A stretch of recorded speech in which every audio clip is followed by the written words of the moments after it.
Hello बच्चों, good evening. Speedup में आप लोगों का स्वागत है। तो आज हम लोग लेके आए हैं नया सेशन, जिसमें आज हम लोग साइंस पढ़ेंगे। और साइंस में क्लास 8 का जो चैप्टर नंबर 9 है, जो फ्रिक्शन के बारे में आज हम लोग जानने वाले हैं। ठीक है, आज हम लोग जानने वाले हैं फ्रिक्शन के बारे में। तो चलो बच्चों, क्लास 8 का चैप्टर नंबर 9 जो फ्रिक्शन है, इसके बारे में आज हम लोग जानते हैं। और फिर हम लोग स्टार्ट करेंगे जो हम लोग पिछला सेशन छोड़ चुके हैं, उसको फिर बीच में बाद में लेके आएंगे। ठीक है, सबसे पहले हम लोग जानते हैं फ्रिक्शन क्या होता है। ठीक है, पहले तो बाबू फ्रिक्शन क्या होता है।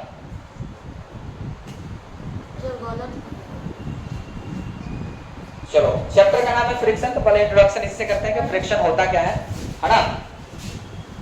ध्यान देना बाबू, जब हम लोग क्या करते हैं, किसी एक सरफेस पे दूसरे सरफेस को रखते हैं और दूसरे सरफेस को जब मोशन में लाते हैं, तो मोशन में लाने के लिए थोड़ा उस पर फोर्स लगाना पड़ता है। वो फोर्स क्यों लगाना पड़ता है उसको मोशन में लाने? ठीक है, वो फोर्स मोशन में लाने के लिए वो फोर्स क्यों लगाना पड़ता है? अगर उस पर हम थोड़ा सा फोर्स लगाए तो मोशन में नहीं आता है, थोड़ा ज्यादा फोर्स लगाते हैं तब मोशन में आता है। आ रहा है समझ में? उसका कारण है फ्रिक्शन। उसका कारण क्या है? फ्रिक्शन। फ्रिक्शन होता क्या है देखो, तो friction is the force that opposes motion. ध्यान देना बाबू, फ्रिक्शन क्या है? Friction is the force that opposes motion between surfaces that are in contact. ध्यान देना, जब दो सरफेस एक दूसरे के कांटेक्ट में होते हैं, क्या होते हैं? जब दो सरफेस एक दूसरे के कांटेक्ट में होते हैं और उसमें से किसी एक को मोशन में लाते हैं, तो मोशन को अपोज करता है। क्या करता है बाबू? फ्रिक्शन जो होता है, मतलब ये एक तरह का अपोजिंग फोर्स है। क्या है? फ्रिक्शन एक तरह का अपोजिंग फोर्स है। यानी फ्रिक्शन करता क्या है, तो मोशन को अपोज करता है। मोशन क्या करता है? अपोज करता है जब दो सरफेस एक दूसरे के टच में हो। क्या हो? जब दो सरफेस एक दूसरे को टच में हो। जैसे देखो बाबू, यहाँ पे जैसे यहाँ पे देखना,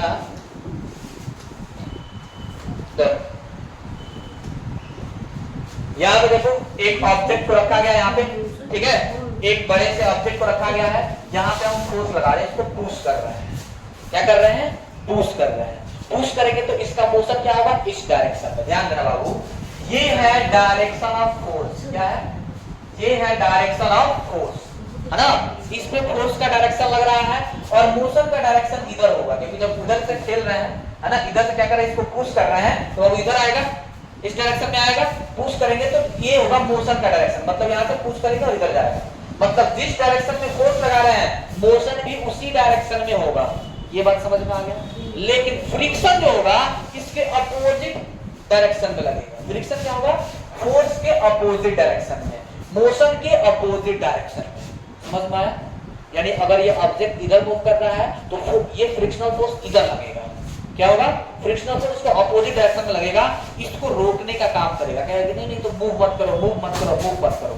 समझ में आ रहा है? लेकिन जब उससे ज्यादा हम फोर्स लगा देते हैं तो ये बेचारा रोक नहीं पाता है और ये मोशन में आ जाता है। समझ में आया? यानी यहाँ पर ध्यान देना, फ्रिक्शन क्या है, तो इसके लिए कंडीशन क्या है कि दो सरफेस आपस में टच में होना चाहिए, है ना। और वो क्या करता है? मोशन को अपोज करता है। ठीक है, फ्रिक्शन क्या करता है? मोशन को अपोज करता है। चलो थोड़ा सा आगे हम लोग बढ़ते हैं बाबू। आ जाओ,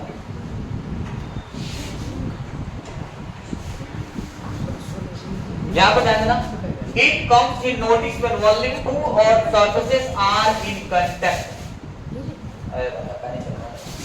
आ जाए है, इट कम्स इन नोटिस, ये तब हम लोग नोटिस कर पाते हैं when only when two surfaces are in contact. ठीक है, जब दो सरफेसेस क्या हो?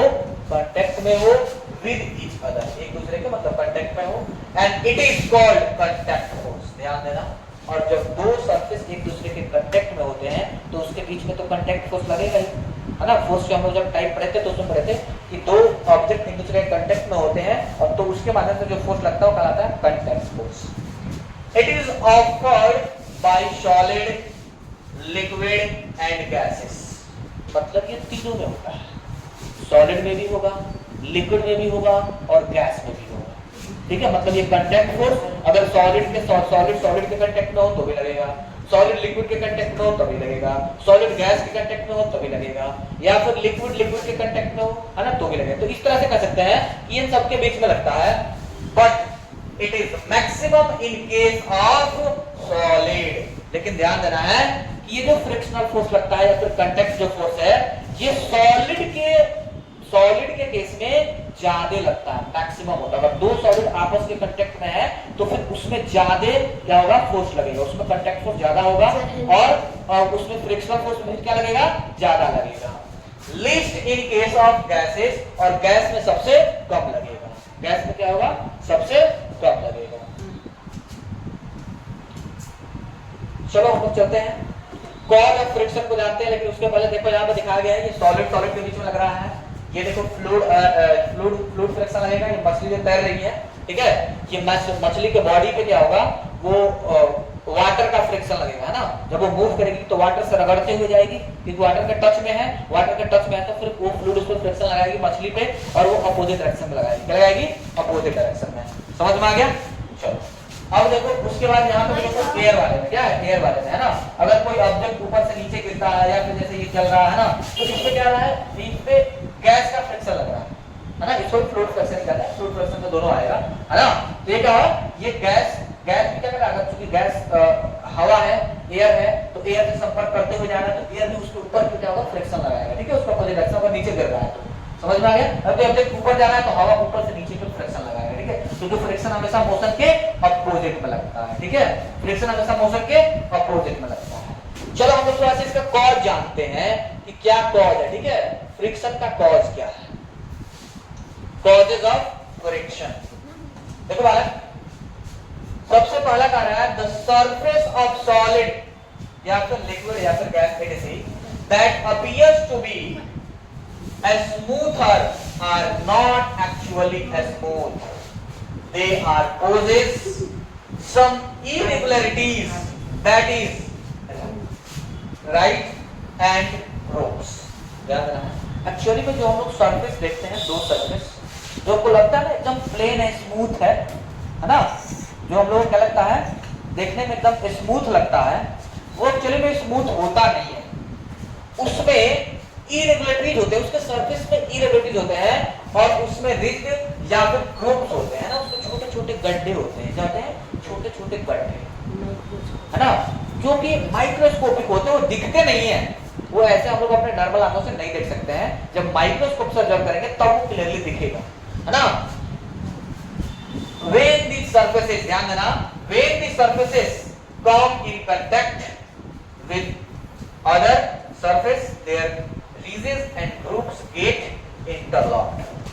क्या होते हैं, जब ये सरफेसेस एक दूसरे के कांटेक्ट में आते हैं तो ये रिज्ड और ग्रुप्स, रिज्ड मतलब थोड़ा सा वो जो ऊपर उठा हुआ रहेगा, और ग्रुप्स जो नीचे दबा हुआ रहेगा, है ना, मतलब गड्ढा, तो इस तरह से वो दोनों एक दूसरे से इंटरलॉक हो जाते हैं, मतलब कह सकते हैं कि ये होते हैं ऐसे, इस तरह से होते हैं। अब इसके ऊपर भी एक सरफेस रख देंगे, तो इसके ऊपर भी एक सरफेस रख देंगे, तो उसका जो उठा हुआ रहेगा वो ऐसे आ जाएगा, ऐसे आ जाएगा, ऐसे आ जाएगा, ऐसे आ जाएगा, वो क्या होगा, इंटरलॉक हो जाएगा। समझ में आया, इसमें इंटरलॉक हो जाता है। ये थोड़ा सा बड़ा हम लोग दिखा रहे हैं, ये होता है बहुत छोटा छोटा माइक्रोस्कोपिक, जो दिखता नहीं है, है ना, तो ये इसमें इंटरलॉक हो जाता है। तो यही ये जो उठा हुआ है बाबू, ये क्या है, और ये जो नीचे धंसा हुआ है, ये क्या होगा, ग्रुप्स। अब ऊपर वाले सरफेस का ये ग्रुप्स होगा, और ये क्या होगा, समझ में आया।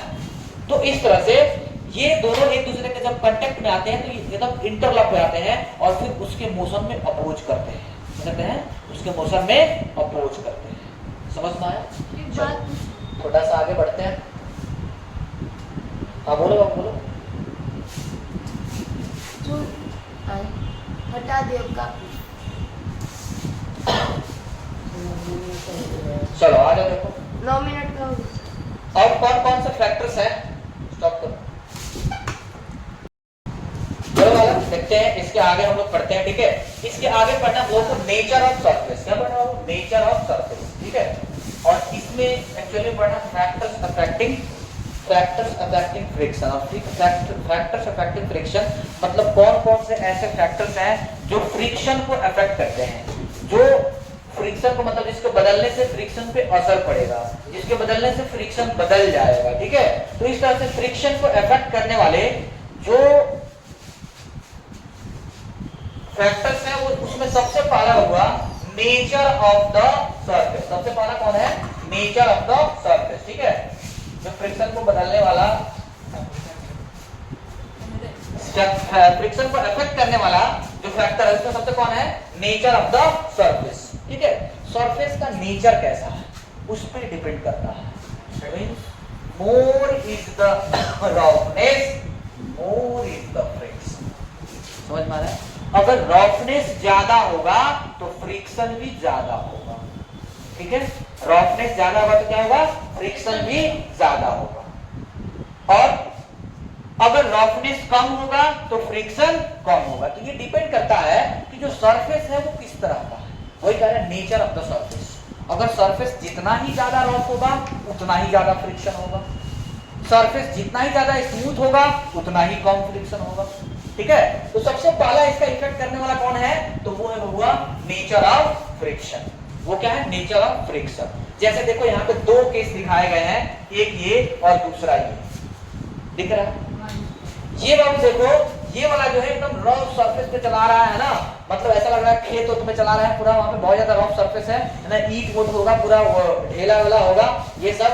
And it is easier to ride on the bicycle for the floor of the grass and smooth surfaces produces less friction, ठीक है। तो यहाँ पे देखो जहाँ पे ज्यादा घास होता है तो वहाँ पे हम लोग आसानी से साइकिल चला पाएंगे, है ना, क्योंकि वो घास क्या होगा? ज्यादा फ्रिक्शन प्रोड्यूस करता है, ठीक है। वो ज्यादा रफ है, फ्रिक्शन ज्यादा प्रोड्यूस करेगा। लेकिन जब ये स्मूथ सरफेस है ना, स्मूथ सरफेस तो इसमें फ्रिक्शन थोड़ा सा कम लगता है, इस पे क्या होगा? थोड़ा सा फ्रिक्शन कम लगता है। समझ में आया? चलो आ जाओ थोड़ा आगे बढ़ते हैं। फैक्टर बाबू, ठीक है, ध्यान दो बालक। दूसरा जो फैक्टर है, दूसरा फैक्टर है वेट, यानी कहते हैं नॉर्मल फोर्स। क्या है बाबू? वेट या फिर normal force. More is the weight of the body, more is the friction. ध्यान देना इस पॉइंट पे। अगर बॉडी का ज्यादा वेट होगा तो फ्रिक्शन भी ज्यादा होगा, है ना। मतलब कोई भी ऑब्जेक्ट, जैसे एक सरफेस के ऊपर दूसरा ऑब्जेक्ट रखा गया, उसका सरफेस इसके टच में है, तो अगर इस ऑब्जेक्ट का ज्यादा वेट है तो फ्रिक्शन ज्यादा होगा, वेट कम है तो फ्रिक्शन कम होगा। तो वही कह रहा है, यानी वेट का मतलब क्या होता है? नॉर्मल फोर्स, परपेंडिकुलर फोर्स, ठीक है। परपेंडिकुलर फोर्स लग रहा हो तो कह रहा है more is the weight of the body, more is the friction. ज्यादा अगर वेट होगा बॉडी का तो फ्रिक्शन भी ज्यादा लगेगा। समझ में आ रहा है बाबूआ? सब काम ना किया करो, पीछे देखो, ठीक है। देखो जैसे देखो अब दो गेंडा को लिया गया है, मारे में फट जाएगा नहीं। देखो इधर देखो, एक ये रोबोट है कि ये रोबोट है, देखो दो रोबोट है। एक बेचारा पतला दुबला है और एक तो मतलब एकदम सांड और हाथी जैसा लग रहा है। देख रहे हो दो रोबोट को? जी मेरे को कर रहे हैं। मारे में तो खून ढका। हाँ देखो यार, सर का तो ये क्या बाबू?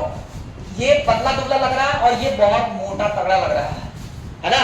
अब इसके पैर के माध्यम से मिट्टी को फ्रिक्शन लग रहा होगा और इसके भी पैर के माध्यम से मिट्टी पे फ्रिक्शन मतलब फोर्स लग रहा होगा। क्या फोर्स? तो फोर्स लगेगा, जब चलेगा तो फ्रिक्शन भी होगा, जब चलेगा तो मोशन को अपोज करने वाला फ्रिक्शन। तो अब देखो ये बबुआ ज्यादा भारी है तो इसके पैरों पे ज्यादा फ्रिक्शन लगेगा, इसके पैरों पे कम फ्रिक्शन लगेगा। समझ में आया? क्या होगा? इस पे कम फ्रिक्शन लगेगा। ये ज्यादा भारी है तो ज्यादा फ्रिक्शन लगाएगा, इस पे कम फ्रिक्शन, क्योंकि ये ज्यादा नॉर्मल फोर्स लगा रहा है, इसका वेट ज्यादा है और ज्यादा वेट होगा तो फिर क्या होगा? ज्यादा फ्रिक्शन होगा। समझ में आया? इसका वेट कम है तो वेट कम होगा तो फ्रिक्शन भी कंपैरेटिवली उससे कम होगा। है समझ में? मतलब इसका फ्रिक्शन ये ज्यादा होगा, इसका ज्यादा होगा, इसका कम होगा। समझ में आया? चलो अब देखो तीसरा जो है वो सरफेस इन कांटेक्ट। तीसरा क्या है? इसको इफेक्ट करने वाला तो surface in contact. More is the surface of contact, more is the friction. मतलब तीसरा जो फ्रिक्शन को इफेक्ट करने वाला कॉज है या फिर फैक्टर्स है वो है सरफेस कितना कांटेक्ट में है, कितना सरफेस एक दूसरे के कांटेक्ट में है। अगर थोड़ा सा सरफेस एक दूसरे के कांटेक्ट में होगा तो फोर्स मतलब उसमें फ्रिक्शनल फोर्स थोड़ा सा लगेगा, थोड़ा सा फोर्स लगाकर उसको तोड़ सकते हैं फ्रिक्शनल फोर्स, ठीक है। लेकिन अगर ज्यादा कांटेक्ट में होगा तो फिर ज्यादा फोर्स लगाना पड़ेगा। क्या होगा, उस फ्रिक्शन फोर्स को पार करने के लिए हम लोग को ज्यादा फोर्स लगाना पड़ेगा। यही कह रहा है कि जितना ही ज्यादा सरफेस कांटेक्ट में आएगा उतना ही ज्यादा फ्रिक्शनल फोर्स लगेगा। जैसे देखो बहुत ही अच्छा एग्जांपल यहाँ पे लिया गया बाबू, ठीक है। जैसे देखो यहाँ पे, इधर देखो बालक थोड़ा सा देखो, यहाँ पे दिख रहा होगा एक किताब है, इसको एक बार ऐसे रखा गया और इसको एक बार ऐसे रखा गया, दिख रहा है।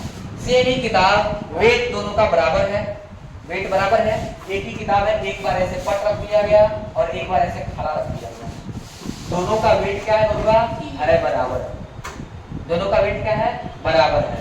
अब यहाँ पे हमने लगा दिया बलुआ एक वेइंग मशीन और एक्चुअली में इसको खींच रहे हैं, जो कि ये बताएगा कितना न्यूटन फोर्स लग रहा है, ठीक है।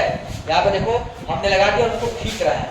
इसको जब खींचेंगे, देखो इसको जब खींचेंगे तो यहाँ पे देखो, इसको जब खींचेंगे तो क्या होगा, इसको खींचने पे जो फोर्स लगेगा एक्चुअली में ज्यादा लगाना पड़ेगा, जबकि इसको खींचने में थोड़ा कम फोर्स लगाना पड़ेगा, ठीक है। क्या होगा, थोड़ा कम फोर्स लगाना पड़ेगा, ठीक है। जब इसको खींचेंगे तो कम फोर्स। देखो दोनों का वेट बराबर है, दोनों का वेट क्या है, देखो इस केस में इसका वेट बराबर, इसका भी वेट सेम है, वेट सेम है, लेकिन इसमें कांटेक्ट देखो, ये पूरा पोर्शन ये कांटेक्ट में है, टेबल से पूरा ये सरफेस कांटेक्ट में है, इसमें सिर्फ इतना ही सरफेस क्या है, कांटेक्ट में है, समझ में आया? इसमें क्या है, इतना ही सरफेस कांटेक्ट में है, तो इसमें क्या होगा, कम फ्रिक्शनल फोर्स लगेगा। इसमें क्योंकि ज्यादा सरफेस कांटेक्ट में है तो ज्यादा फ्रिक्शनल फोर्स लगेगा, तो इसको खींचने के लिए थोड़ा ज्यादा फोर्स लगाना पड़ेगा, जबकि इसको खींचने के लिए कम फोर्स लगाना पड़ेगा। समझ में आया बालक? जैसे इसके ऐसे ही एक और एग्जांपल ले सकते हो, जैसे चौकी पे क्या करना, चौकी पे जहां पे सोते हो जिस बेड पे, उसके चौकी पे एक चौड़ा सा पटरा रख लेना, ठीक है। चौड़ा सा पटरा ऐसे पट करके रख लेना, पट करके रखने के बाद अब उस पटरे को खींचना, ठीक है। एक बार उसको, अब उस पटरे को खड़ा रख लेना उस चौकी पर और तब उसको खींचना, देखना कौन आसानी से खींच पाते हो। क्या होगा, जो हम लोग खड़ा करके जब उसको रखेंगे तब खींचेंगे तो आसानी से वो खींचा जाएगा, लेकिन जब पट कर देंगे उसको और तब उसको खींचेंगे तो खींचने में ज्यादा ताकत लगेगा। कारण क्या है, वेट तो बराबर ही है, सेम पटरा है ना, क्या है, पटरा सेम है, वेट बराबर है, लेकिन उसके बावजूद भी एक केस में ज्यादा फोर्स लग रहा है, एक केस में कम फोर्स लग रहा है। कारण क्या है, कांटेक्ट, एरिया ऑफ कांटेक्ट जिसको हम लोग कहते हैं, है ना, कितना एरिया कांटेक्ट में है, सरफेस पे टच में है। समझ में आया? तो अगर ज्यादा कांटेक्ट में होगा ज्यादा फ्रिक्शनल फोर्स लगाता है, तो उस खींचने में ज्यादा बल लगता है, ठीक है। और कम कांटेक्ट में होगा तो कम फोर्स लगेगा, खींचने में कम फोर्स लगेगा। कोई दिक्कत? चलो अब हम लोग को ओवरऑल पढ़ना है बाबू टाइप ऑफ फ्रिक्शन। क्या पढ़ना है? Type of friction. चलो आज हम लोग अब फिर से नेक्स्ट हम लोग क्या पढ़ रहे हैं, टाइप्स, ठीक है। टाइप्स स्टार्ट करते हैं, फ्रिक्शन के टाइप्स। टाइप्स ऑफ फ्रिक्शन की बात करें तो देखो फ्रिक्शन के टाइप हम लोग पढ़ने जा रहे हैं, तो टाइप ऑफ फ्रिक्शन में है, देखो यहाँ पे बहुत 4 तरह के टाइप है। एक है स्टैटिक फ्रिक्शन, दूसरे को कहते हैं स्लाइडिंग फ्रिक्शन, तीसरे को कहते हैं रोलिंग फ्रिक्शन और चौथे को कहते हैं फ्लूइड फ्रिक्शन, ठीक है। यानी फ्रिक्शन को 4 टाइप में बांटा गया है, फ्रिक्शन को 4 टाइप में बांटा गया है। सबसे पहला क्या होगा, तो स्टैटिक फ्रिक्शन, सबसे पहला क्या है, स्टैटिक फ्रिक्शन, दूसरा स्लाइडिंग फ्रिक्शन, तीसरा रोलिंग फ्रिक्शन और चौथा फ्लूइड फ्रिक्शन। ये 4 टाइप का हम लोग बांट के पढ़ने वाले हैं। चलो हम लोग चारों टाइप को बारी-बारी से पढ़ते हैं। नहीं होता है। अगला देखना है हम लोग को, हाँ टाइप ऑफ फ्रिक्शन हम लोग पढ़ेंगे ना। देखो टाइप ऑफ फ्रिक्शन में सबसे पहला पढ़ा हूं स्टैटिक फ्रिक्शन। चलो देखते हैं स्टैटिक फ्रिक्शन क्या होता है, ध्यान देना बात। It is friction between two or more solid objects that are not moving relatively to each other. For example, forcing and static friction का मतलब होता है कि जब कोई ऑब्जेक्ट रेस्ट में हो और उसकी वजह से जो उस पर फ्रिक्शन लग रहा हो, उसी को कहते हैं स्टैटिक फ्रिक्शन। क्या कहते हैं? स्टैटिक फ्रिक्शन, ठीक है। जब कोई ऑब्जेक्ट रेस्ट में हो तो वही कह रहा है कि it is the friction between two more solids object that are not moving relative, है ना, जो एक दूसरे के रेस्पेक्ट में वो मोशन में नहीं हो, है ना, वो एक दूसरे के रेस्पेक्ट में दोनों के मोशन में नहीं हो, तो उस पर लगता है क्या जी, स्टैटिक फ्रिक्शन। जैसे हमने किताब रख दिया टेबल पे किताब रख दिया, किताब स्थिर है, टेबल भी स्थिर है, दोनों कोई मोशन में नहीं है, तो इसका मतलब उस पर लग रहा है स्टैटिक फ्रिक्शन। क्या लग रहा है? Static friction. समझ में आ रहा? वैसे ही बेंच पे कुछ रख दिया, अपना बैग रख दिया, तो बैग और बेंच के बीच में क्या लग रहा है? स्टैटिक फ्रिक्शन लग रहा है ना। तो ये हो गया स्टैटिक फ्रिक्शन। जैसे पुशिंग एनीथिंग एटसी, किसी ऑब्जेक्ट को आप पुश करेंगे, जैसे मान लो टेबल है, देखो बड़ा दम लगा रहा है, फाइट में ना हो जाए कोई नहीं, चले पूरा दम लगा रहा है, इतना बड़ा मेज है और इसको बेचारा अकेले ठेल रहा है, ठेलाएगा चाहे नहीं, लेकिन पूरा दम लगाया हुआ है ना, अकेले इस पे पूरा फोर्स लगाया हुआ है। तो अब ये जो फ्रिक्शन लग रहा है इसमें, इस टेबल में और नीचे के सरफेस में, तो ये क्या लग रहा है बाबू? ये है स्टैटिक फ्रिक्शन। क्या है? Static friction. वैसे देखो एक और विद्वान इधर खड़े हैं, क्या कहते हैं, पहलवान, है ना, एक और पहलवान इधर खड़े हैं, देखो ये क्या है, पूरा कार है ना, कार को अकेले ठेले जा रहे हैं, समझ में? कार को क्या कर रहा है? अकेले ठेल रहा है, ये नहीं ठेलाएगा क्योंकि यहाँ पे स्टैटिक फ्रिक्शन में ज्यादा लगता है, सबसे मैक्सिमम अगर फ्रिक्शन लगता है तो वो है स्टैटिक फ्रिक्शन लगता है। ठीक है, तो ये कह रहा है कि किस चीज को हम लोग पुश कर रहे हैं, है ना, तो उसमें लगता है स्टैटिक फ्रिक्शन। क्या लगेगा? स्टैटिक फ्रिक्शन, अगर वो रेस्ट में है। क्या है? वो रेस्ट में है। अब देखो यही कार अगर ये मोशन में आ जाता और फिर उसको उसके बाद भी उस पर पुश कर रहे हैं, तो उस पर कौन सा फ्रिक्शन लगेगा? ये रोलिंग फ्रिक्शन लगेगा, क्योंकि इसका चक्का तो रोल करेगा ना, समझ में आया? करेगा रोलिंग फ्रिक्शन। चलो आगे बढ़ते हैं, चलो आगे बालक, इसको थोड़ा देखते जी। दूसरा होगा स्लाइडिंग फ्रिक्शन। क्या है? स्लाइडिंग मतलब फिसलना। स्लाइडिंग मतलब क्या होता है? फिसलना। जैसे आजकल बरसात का मौसम चल रहा है ना, साइकिल चला रहे हैं, कभी क्या होता है, चक्का स्लिप हो जाता है, आराम से वहां पे गिर जाते हैं, तो वहां पे फ्रिक्शन का लगा है स्लाइडिंग। समझ में आ रहा है? या फिर पैदल ही चल रहा है, कहीं पे बहुत ज्यादा मतलब क्या कहते हैं, काई लगा हुआ हो और वहां पे हमने पैर रख दिया, पैर फिसल जाता है, आराम से गिर जाते हैं, तो वो क्या है? Sliding friction. ठीक है, वैसे देखो यहाँ पे एग्जांपल में दिखाया गया है, ये बच्चा बहुत मौज कर लिया, ये तो ठीक है, देखो ना ये तीनों कितना मस्ती कर रहा है, सब ये क्या है? बर्फ पे, है ना, बर्फ पे देखो एक ये स्लाइड करने वाला टोकरी है, इस स्लाइड करने वाला टोकरी में बैठ गया सब और एकदम मस्ती कर रहा है, पूरा ठंडे का पूरा कपड़ा पहना हुआ, तो ठंडा लगेगा, है ना, पूरा उसमें पिछल रहा है, उसको कहते हैं स्लाइड करना। तो ये सब में क्या है? Sliding friction.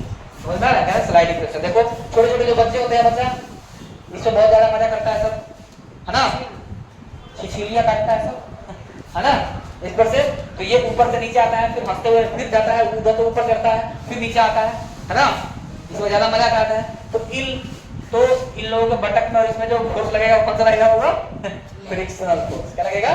Frictional force. समझ में? सॉरी, फ्रिक्शनल फोर्स का स्लाइडिंग फ्रिक्शन। क्या कौन सा फ्रिक्शन लगेगा इसमें? Sliding friction. इसमें कौन सा फ्रिक्शन लग रहा है? Sliding friction. ठीक है, क्या लग रहा है? Sliding friction. ठीक है, आ गया। तो ये स्लाइडिंग फ्रिक्शन होता क्या कर रहा है? It is the resistance created by any two objects when sliding against each other. जब दो ऑब्जेक्ट एक दूसरे के अगेंस्ट में स्लाइड कर रहा हो, फिसल रहा हो, है ना, स्लाइड कर रहा हो, तो फिर कौन सा फ्रिक्शन लगता है? Sliding friction. ठीक है, मतलब कह सकते हैं कि उसमें जो फ्रिक्शन लगता है उसको क्या कहेंगे? Sliding friction. This friction is also known as kinetic friction, और इसी फ्रिक्शन को हम लोग काइनेटिक फ्रिक्शन के नाम से भी जानते हैं। इसका दूसरा नाम क्या है बाबू? Kinetic friction. समझ में आ गया? ध्यान देना, जब दो सरफेसेस एक दूसरे के टच में हो, क्या हो? टच में हो, लेकिन दोनों स्लाइड कर रहा हो, या फिर उसमें से कोई एक भी स्लाइड कर रहा हो, ठीक है, मतलब एक दूसरे के रिस्पेक्ट में एक दूसरे को क्या हो? मोशन होना चाहिए, एक भी स्लाइड कर रहा हो, तो उसको कहते हैं स्लाइडिंग फ्रिक्शन। क्या कहते हैं? Sliding friction. जैसे मान लो जब हम लोग चप्पल पहनते हैं, जब चप्पल हमारा पुराना हो जाता है ना, तो उसका सोल जो होता है पूरा खिया जाता है। जब पूरा चप्पल पुराना हो जाता है, जो सोल पूरा खिया, सोल होता है प्लेन। कभी कभी क्या होता है, जब दौड़ते हैं तो प्लेन के साथ साथ पूरा हमारा पैर भी क्या होता है, उसमें दोनों पैर फिसल जाता है, पर आराम से गिर जाता है ना, तो वो कहता है हमारा पैर स्लाइड कर गया। क्या कहता है ना? स्लाइड करता है ना, मतलब बच्चा का पैर स्लाइड करके ऐसे गिर गया, हो जाता है, उसमें कौन सा फ्रिक्शन लग रहा है? Sliding friction. क्या है? स्लाइडिंग फ्रिक्शन उसमें लगेगा। समझ में आया? आ जाओ बोला। आगे हम ऊपर तीसरा है रोलिंग फ्रिक्शन। क्या है? Rolling friction. देखो क्या होता है, देखो rolling friction, rolling friction is the frictional force that occurs when two objects roll on one another। क्या होता है? जब दो ऑब्जेक्ट एक दूसरे पे रोल कर रहा है, मतलब एक सरफेस है ऐसे और एक उस पे रोल कर रहा है, ऐसे गोल गोल गोल गोल गोल घूमते हुए जा रहा है ना, तो क्या कहलाता है? Rolling friction. उसमें क्या लगेगा? Rolling friction like a car wheels on the ground. जैसे एक कार लुढ़क रहा है, एक कार का पहिया अगर लुढ़क रहा है ग्राउंड पे, तो इस पर कौन सा लग रहा होगा? Rolling friction. कौन सा फ्रिक्शन लगेगा? Rolling friction. समझ में आया? वैसे ही देखो यहाँ पे क्या है, यहाँ पे एक सिक्का है, सोने का अंडा है ना, सोने का अंडा दिख रहा है का जी? अच्छा नहीं, ज्यादा बोल रहे हो। सोने का ये जो है ना, सोने का अंडा या फिर सिक्का जो भी है, तो इसको क्या करेंगे? ऐसे डुगरा देंगे, लुढ़का देंगे, तो फिर ये लगेगा लुढ़कन फ्रिक्शन। लुढ़कन यानी रोलिंग फ्रिक्शन। ठीक है, क्या होगा? Rolling friction. समझ में आया? जैसे बचपन में हम लोग क्या करते थे, बचपन में क्या करते थे, वो चक्का लेते थे, वो साइकिल का चक्का लेके और ऐसे हाथ से मार मार के दौड़ते थे, उसके साथ साथ डुगुरते थे हम लोग भी, है ना, कहते हैं साथ में दौड़ते थे और वो चक्का का तो गोल गोल घूमते हुए डुगुरता था, हम लोग को बहुत मजा आता था, है ना। तो वो उसमें कौन सा फ्रिक्शन लगता है? Rolling friction. कौन सा फ्रिक्शन लगता है? Rolling friction. समझ पाया? यानी जो भी गोल चीज है वैसे लुढ़कते जाएगा। जैसे मान लो सिलेंडर है, सिलेंड्रिकल आकार का है कोई भी चीज हो, है ना, और उसको सिलेंडर को क्या करना होता है, मान लो अगर ऊपर से नीचे उतारना हो तो कोई तो ऐसे ऊपर से खड़ा कर देता है, नहीं तो उसको मान लो इस तरीके करो, ट्रक पर से लुढ़का दो, ट्रक पर से लुढ़का दो, है ना, उसको पटरा लगा रहता है नीचे उतारने वाला, वो लुढ़कते हुए नीचे रहेगा, तो उसको कौन सा फ्रिक्शन लगेगा? Rolling friction. समझ में आया? मतलब पे क्या लगेगा? Rolling friction. चलो आई जाओ अगले में।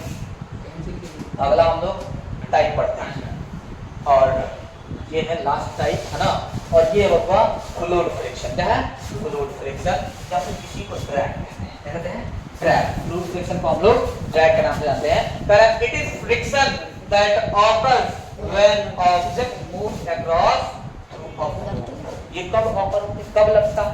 जब कोई ऑब्जेक्ट किसी फ्लूइड में मूव कर रहा हो, कोई ऑब्जेक्ट किसी फ्लूइड में मूव कर रहा है, या तो एयर में या फिर वाटर में।